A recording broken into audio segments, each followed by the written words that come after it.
It's great to see you, Purpose Church. It's so good to be together again. And today we're continuing our summer series entitled Living Hope, which is based on the book of 1 Peter. And so our series through the summer has been Living Hope based on the book of 1 Peter. The title of today's message is How to Be a Good Shepherd.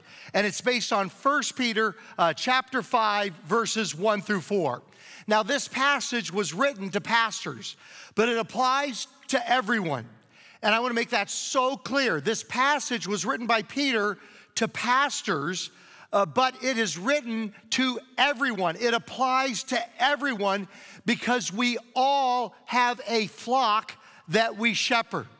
Every one of you, right now, all of us together have a flock that we are called to shepherd or to pastor. Now, for pastors, it's a church or a part of a church. If you're a parent, your flock is your family. If you're a leader at work, the people you work with are your flock. If you're a teacher, your flock is your classroom or the students in your virtual classroom. If you're a coach, it's the members of your team. If you're a nurse, it's the patients on your floor are your flock. If you're a salesperson or a social worker or a counselor, your clients are your flock. If you're in law enforcement, the people in your neighborhood that you patrol are your flock. If you have followers on social media, then maybe that's your flock. If you're a life group or a children's or a student ministries leader, your flock is your small group. Now, absolutely everyone has what we call here at Purpose Church an oikos, the Greek word for household. The 8 to 15 in your sphere of influence. These are the people in your sphere of influence that you interact with the most, whether it's school or at work or in your neighborhood or in your family, that do not yet know Jesus. And your assignment from God is to go to heaven and to take your oikos with you. And everybody has an oikos, an 8 to 15 that are the people that you do life with in the closest fashion. And that is your flock. And you are called to shepherd or to pastor that flock. Students, you have an oikos. Children, you have an oikos. I remember a funny story a number of years back that in one of the small groups at our student ministries, a young man in high school got very excited about this oikos idea that we've been talking about in church. And he excitedly says to his group, he gets the word mixed up, and he says, Pastor Glenn says all of us have an oikos. You have an oikos, I have an oikos. Pastor Glenn says everybody's got an oikos. Well, it's not oikos, it's oikos, and everybody has one. And another name for oikos would be your flock, and you're called to shepherd that flock.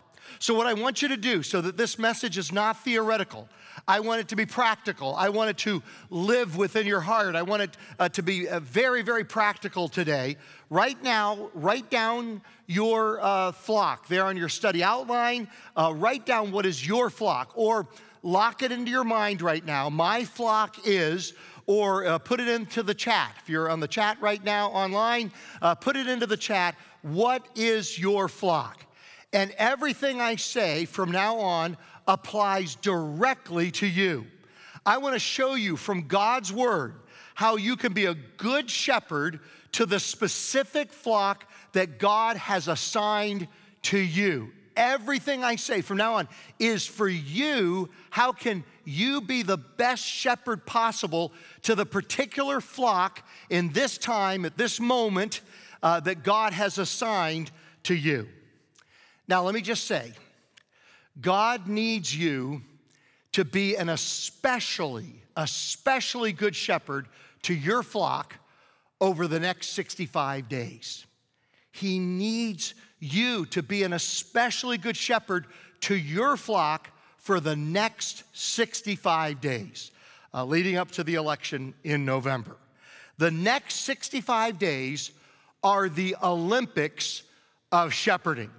This is the moment you were made for. This is why you were placed as the shepherd, as the leader, as the pastor over your particular flock. The next 65 days is the Super Bowl. It's the NBA Finals. It is the Olympics of shepherding. And God needs you to bring your A game, your best effort as you shepherd your flock for the next 65 days. Now, when you combine, the reason I say this about the next 65 days is because of a trifecta of forces that are coming together in the next 65 days. When you combine the upcoming election with the stresses of the COVID pandemic, with the tensions surrounding the deaths of George Floyd and Ahmaud Arbery and Breonna Taylor, and now the shooting of Jacob Blake, when you combine those three things together, God needs you to shepherd your flock like never before. Now, here's the good news. God is going to shepherd you so that you can shepherd others. He's going to be the chief shepherd over us that are the under shepherds. He is going to shepherd you so that you can shepherd others. Paul put it this way. He said, the comfort you receive from God, you can now share with others. And so he's going to comfort you. He's going to shepherd you so that you can comfort, so you can lead, so you can guide, so you can shepherd, you can pastor those within your flock. Psalm 23, the Lord is my shepherd, I lack nothing. He makes me lie down in green pastures. He leads me beside quiet waters. He refreshes my soul. He guides me along the right paths for his name's sake. Even though I walk through the darkest valley, I will fear no evil, for you are with me. Your rod and your staff, they comfort me. You prepare a table before me in the presence of my enemies. You anoint my head with oil. My cup overflows. Surely your goodness and love will follow me all the days of my life, and I will dwell in the house of the Lord forever. And now the 23rd Psalm of the New Testament is John chapter 10, where Jesus says, I am the good shepherd. The good shepherd lays down his life for the sheep. The hired hand is not the shepherd and does not own the sheep. So when he sees the wolf coming, he abandons the sheep and runs away. Then the wolf attacks the flock and scatters it. Let's hold it there for just a moment. Then the wolf attacks the flock and scatters it. Satan also has a plan for the next 65 days, and that is to attack the flock and to scatter it. I loved what Jarrett prayed earlier, just a couple of minutes ago. He said, he's going to try to convince us that we are the enemy to each other, that you're the enemy, that I'm the enemy. He's going to try to divide us. He's going to try to scatter the flock, try to deceive us that the wolf is not the enemy, but that the fellow sheep are the enemy that hold different perspectives or different views that we do. And he's going to try to scatter the flock. And you know, when we were just singing that song, Egypt, which has now become one of my new favorite worship songs, the Holy Spirit spoke to my heart. And I hadn't had this thought all week, and just during worship, just a couple minutes ago, I had that thought. Let's turn the tables on the wolf. Let's turn the tables. The God that led his people out of Egypt, the God who delivered us out of our own personal Egypts. May he deliver us from this Egypt that we're in.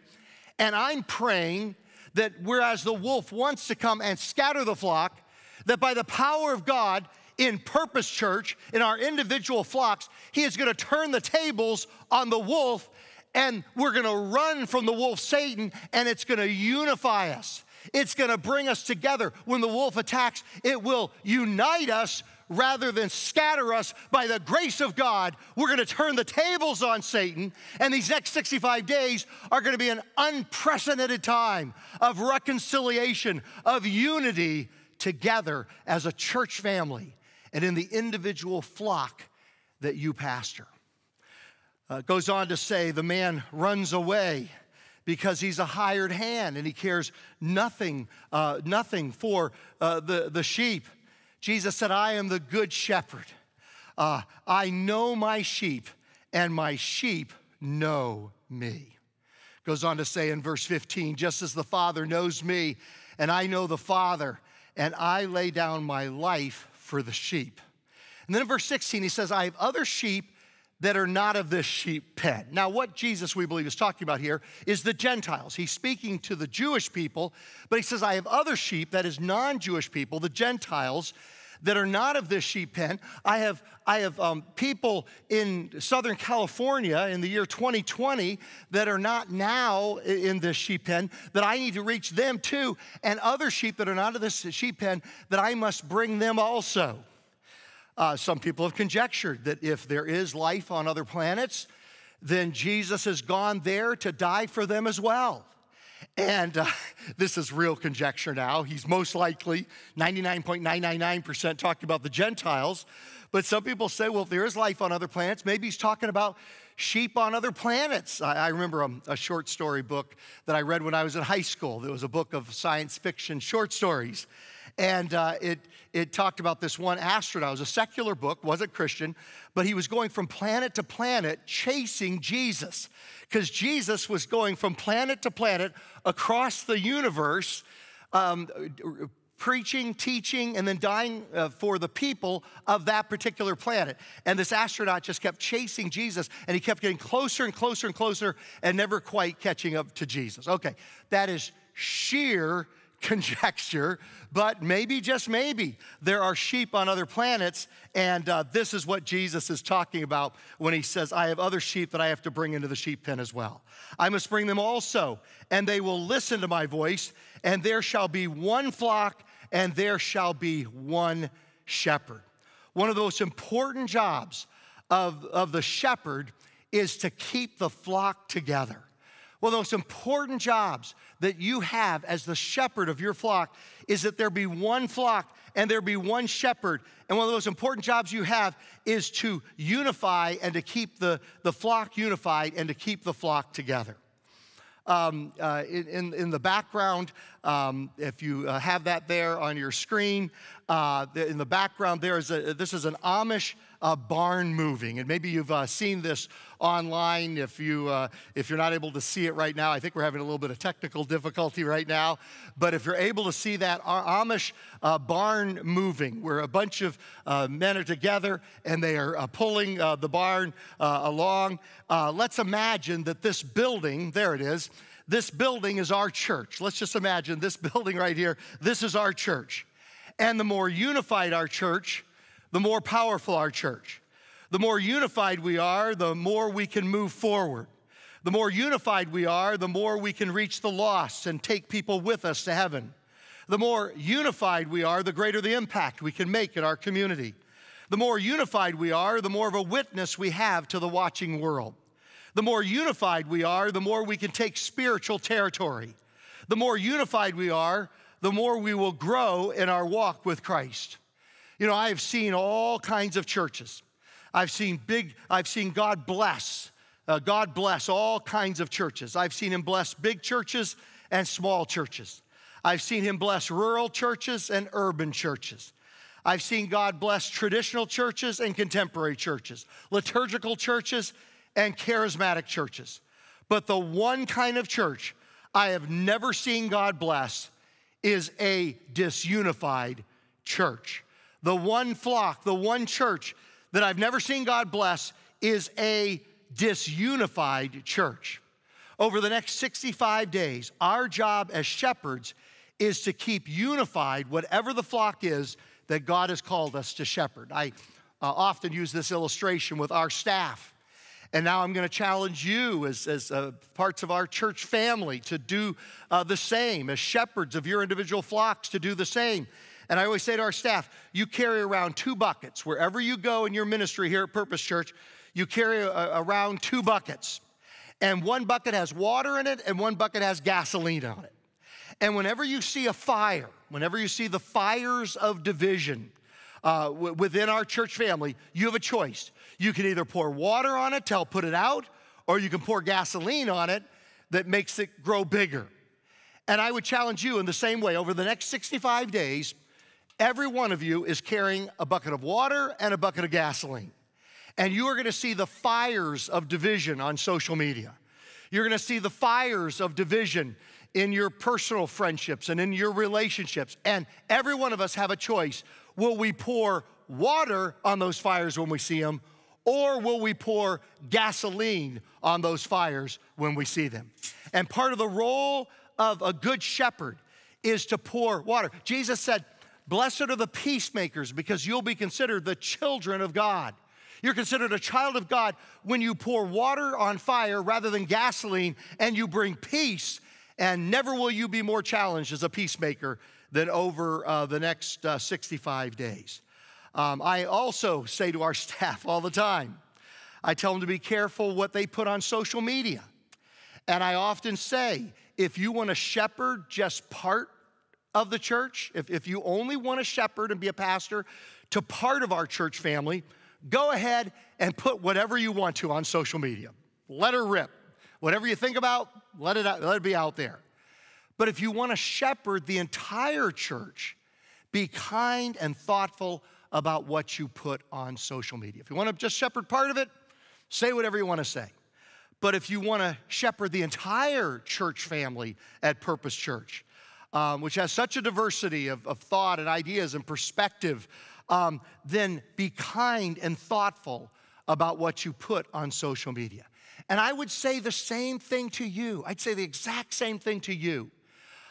If your oikos, the 8 to 15 that you're going to heaven and you're trying to bring with you, that you're trying to reach for Christ, if your oikos is like my oikos, you have both Democrats and Republicans in your oikos.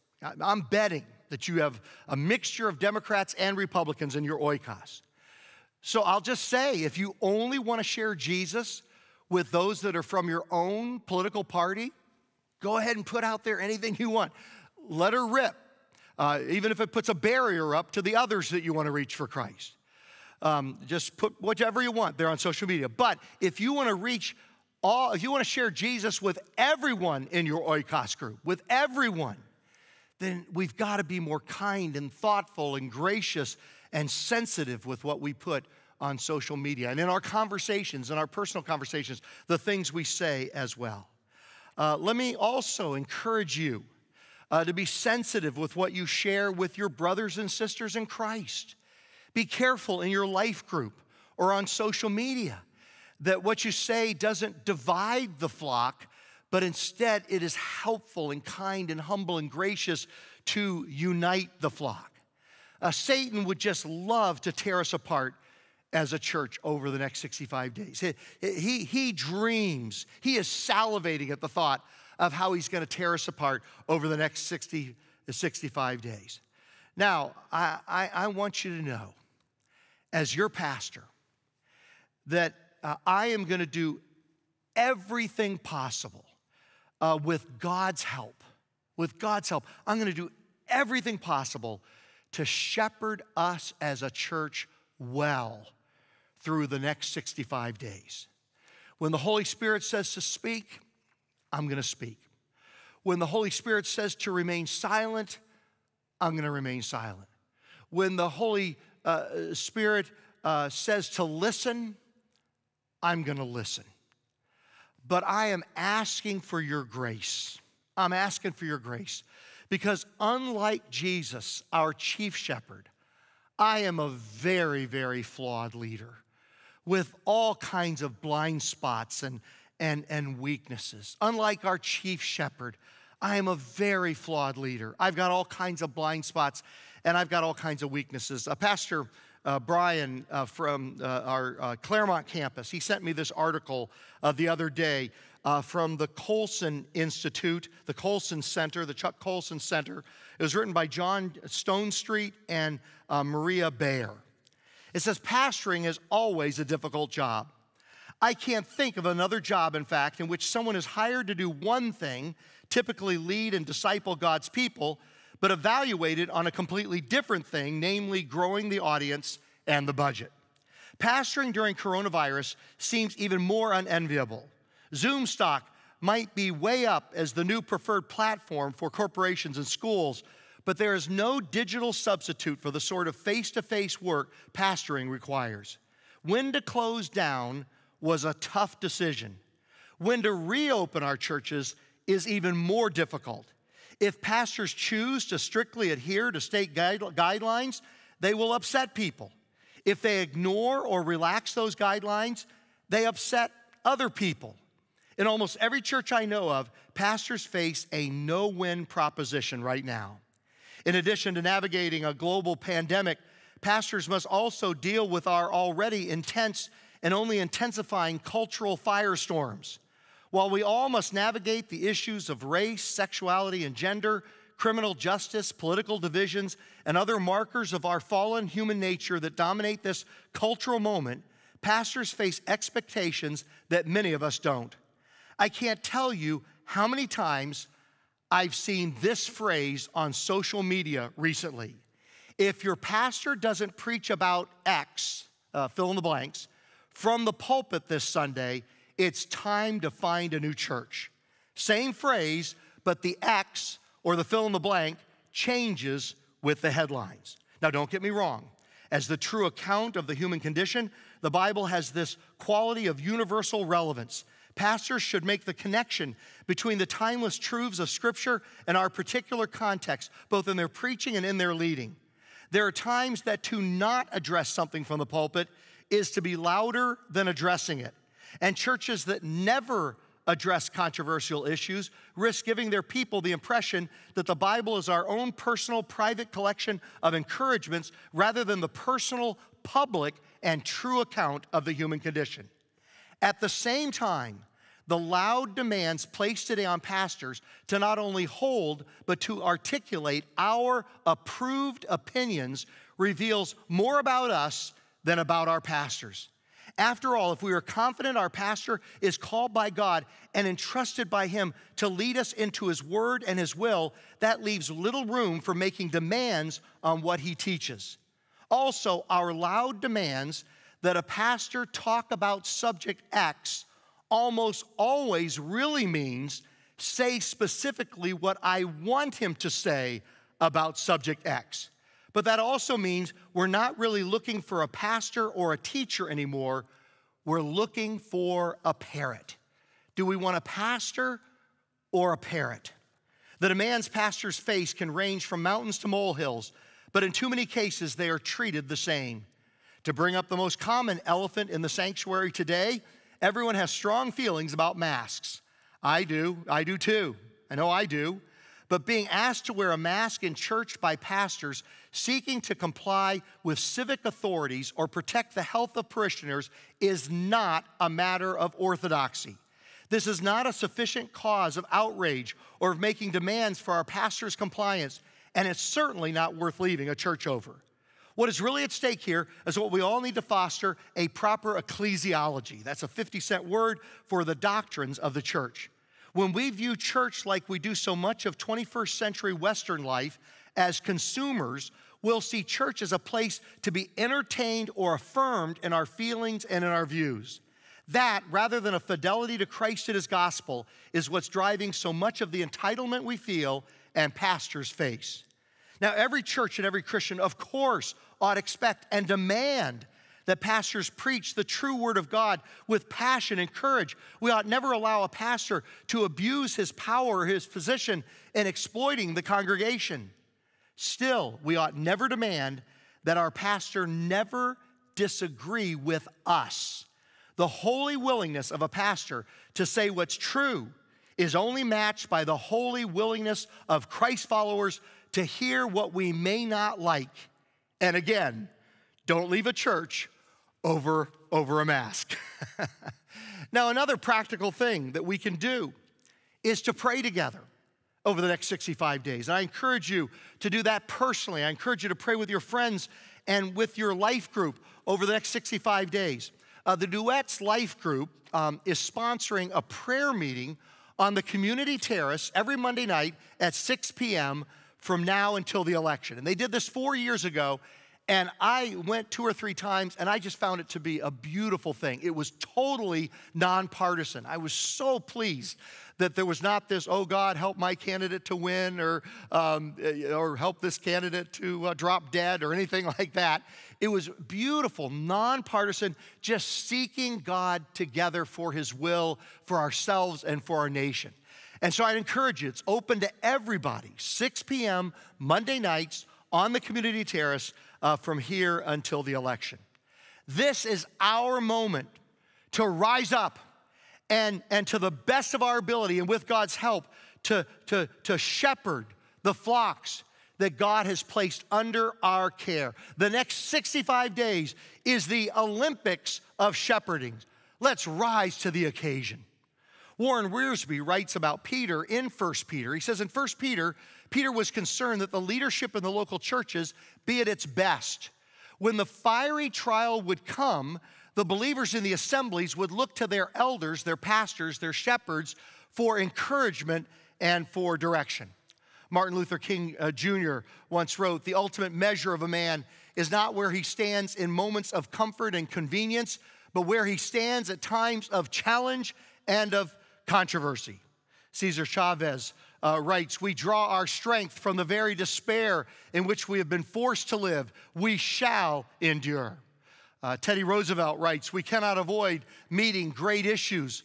All that we can determine for ourselves is whether we shall meet them well or ill." And then Mike Tomlin, you all know that I'm a Packers fan.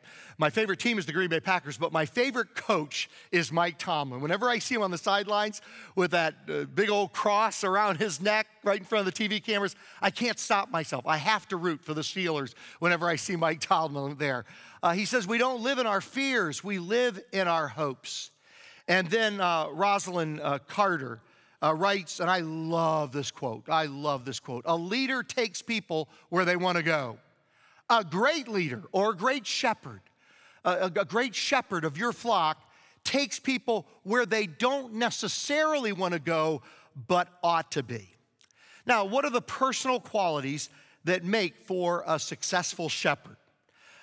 First of all, is a vital experience with Christ, a thriving, vital experience with Jesus. It is all about Jesus.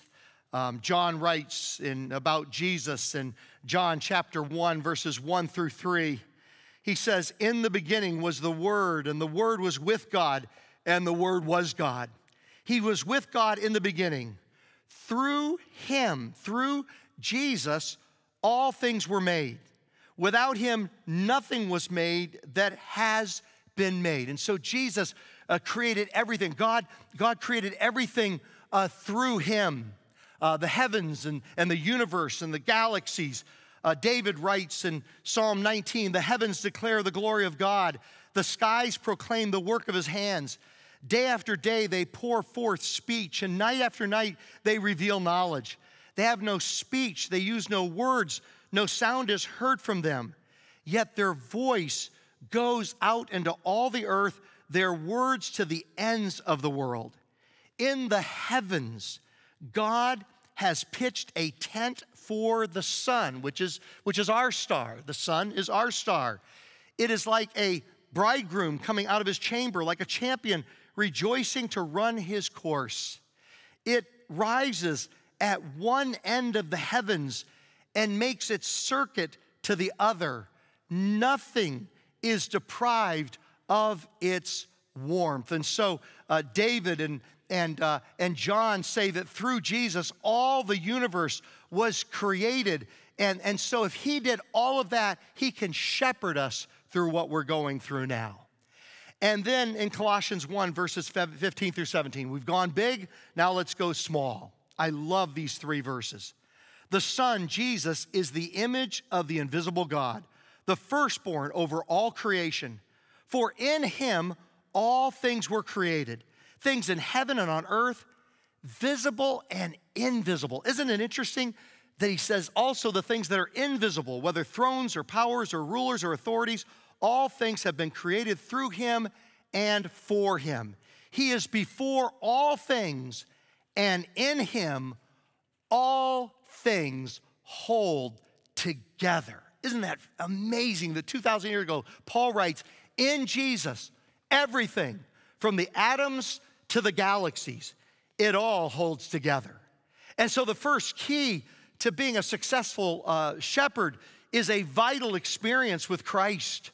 1 Peter 5, verse 1, "To the elders among you, I appeal as a fellow elder," or pastor he's talking about here, or sometimes they call it bishop. I appeal to you as a fellow pastor and a witness of Christ's sufferings, who also will share in the glory to be revealed. If you want to be a successful shepherd to your flock, you need to have a thriving relationship with the chief shepherd, with Jesus. Paul wrote to a younger pastor. He, an older pastor, was mentoring a younger pastor named Timothy. In 1 Timothy 4, verse 15, he said to Timothy, be diligent in these matters. That is, in your walk with Christ. Give yourselves wholly to them, so that everyone may see your progress. We as shepherds, we need to always be growing. One of our core values here at Purpose Church is growing people change. Growing people change. People ought to be able to see our progress, our spiritual growth. And then he says in verse 16, watch your life and your doctrine closely. If you're a shepherd, be careful how you live your life, what you watch, what you listen to, what you think about. Watch your life and watch your doctrine. Make sure that what we teach or preach or share doesn't vary one molecule from God's perfect, holy word. Watch your life and your doctrine. Watch it closely. Persevere in them. Because if you do, you will save both yourself and your hearers. You will go to heaven, and you will take your oikos, your flock, with you. And then number two, a second character trait of a successful good shepherd is a loving connection, a loving concern for God's sheep. Love God and love his sheep. Love the flock that you serve. Psalm 100, verse 3.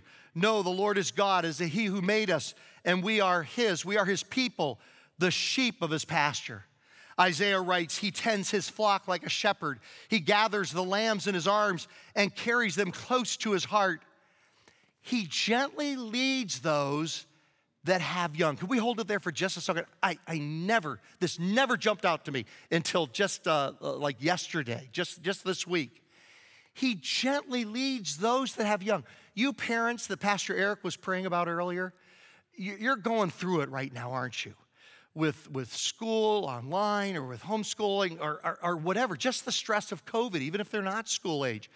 You as parents with young children, you've got a lot of stress right now, don't you? He says that your shepherd, Jesus, gently leads those, especially those that have young. He is especially concerned for you parents with young children right now. Jesus gave the parable of the lost sheep in Luke 15. Then Jesus told them this parable. Suppose one of you has 100 sheep and loses one of them. Doesn't he leave the 99 in the open country and go after the lost sheep until he finds it? Who is somebody in your flock that is a lost sheep right now? That's where most of your energy should be. And when he finds it, he joyfully puts it on his shoulders and goes home. Then he calls his friends and neighbors together and says, rejoice with me, I have found my lost sheep. I tell you that in the same way, there will be more rejoicing in heaven over one sinner who repents than over 99 righteous persons who do not need to repent. Earlier in 1 Peter, he writes in chapter 2, verse 25, for you were like sheep going astray, but now you have returned to the shepherd and the overseer of your souls.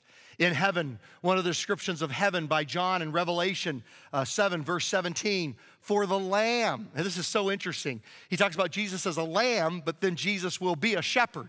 For the Lamb who died on the cross for us at the center of the throne will be our shepherd in heaven. He will lead them to springs of living water, and God will wipe away every tear from their eyes. And so Peter challenges us to feed the flock of God. Verse 2 of 1 Peter chapter 5, he says, be shepherds of God's flock that is under your care.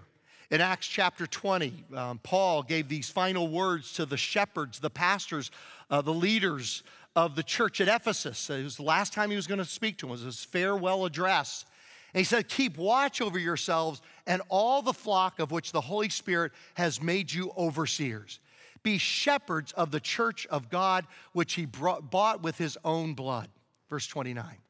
I know that after I leave, savage wolves will come in among you and will not spare the flock. Even from your own number, men will arise and distort the truth to draw away disciples after them. So be on your guard. Remember that for 3 years, I never stopped warning each of you night and day with tears. And then Peter says to take the oversight. He says in the remainder of verse 2 of chapter 5, be shepherds of God's flock that is under your care, watching over them, oversight, watching over them, not because you must, but because you are willing, as God wants you to be, not pursuing dishonest gain, but eager to serve.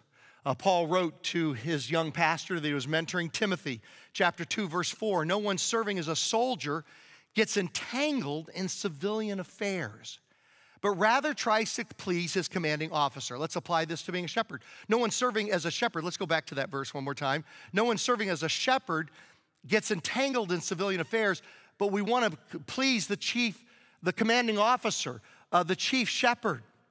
Your assignment from the commanding officer, the last command that our commander-in-chief, Jesus, gave before he went to heaven, it's called the Great Commission.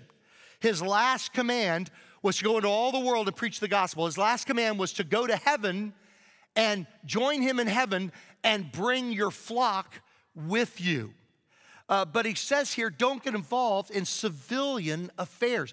Keep your focus on the final command of your commanding officer. Go to heaven, take your flock with you. Now, I want you to know that in the Gunderson family, we love politics. It is in our blood. My mother's maiden name was Nixon, and so that ought to give you a clue.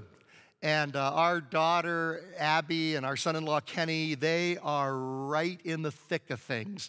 They are in Washington, D.C. right now, and I mean it, right in the thick of things. I could tell you stories. But I'm not allowed to, so I won't tell you those stories. But oh my goodness. And we believe in politics. We believe politics can tremendously be used for good. Just this last week, Abby texted me and said that across her desk came a significant grant for Pomona, her home city that she grew up in, to help foster kids that are aged out of the foster care system, to help them with their housing needs so they don't end up being homeless. That's good stuff. That's good stuff. So we love politics. We believe in it. But we do not need it to distract us from as civilian affairs. Over the next 65 days, let not politics, civilian affairs, distract us from pleasing ultimately our commanding officer. Make sure that civilian affairs don't distract you from the last command that the chief shepherd gave us before he went to heaven. If you've never committed your life to Christ, I want to give you a chance to do it right now. Just 3 phrases you say: sorry, thank you, and please. Oh, just pray right now where you are, your heart go out. God, I'm sorry for the wrong and the sin in my life. I'm like that lost sheep that needs to repent, as Jesus talked about. But thank you, Jesus, for being the Lamb of God and dying on the cross for me. Just say sorry, then say thank you. Please, Jesus, come into my life, come into my heart. Be my shepherd from this day forward. And then the final thing Peter says is be an example to the flock. He says in verse 3, not lording it over those entrusted to you, but being examples to the flock. You can't lead people where you yourself have not gone. Warren Wiersbe writes, he says, I know of a church that was constantly having financial problems, and no one could understand why. After the pastor left, it was discovered that he had not himself contributed to the work of the church. He wasn't giving anything to the church himself, but had preached sermons telling others to contribute. He was telling other people to give, but he wasn't giving. He was challenging other people to be generous, but he himself was not generous. We cannot lead people where we have not been ourselves. And then number 3, a desire to please Christ alone. Verse 4, and when the chief shepherd appears, you will receive the crown of glory that will never fade away. Let's end with Hebrews 13, verses 20 and 21. And I want to pray this as a blessing over you, my church family. Now may the God of peace, who through the blood of the eternal covenant brought back from the dead our Lord Jesus, that great shepherd of the sheep. Verse 21. Equip you with everything good for doing his will. And may he work in us what is pleasing to him through Jesus Christ, to whom be glory forever and ever and ever. And all God's family, wherever you are, said, amen.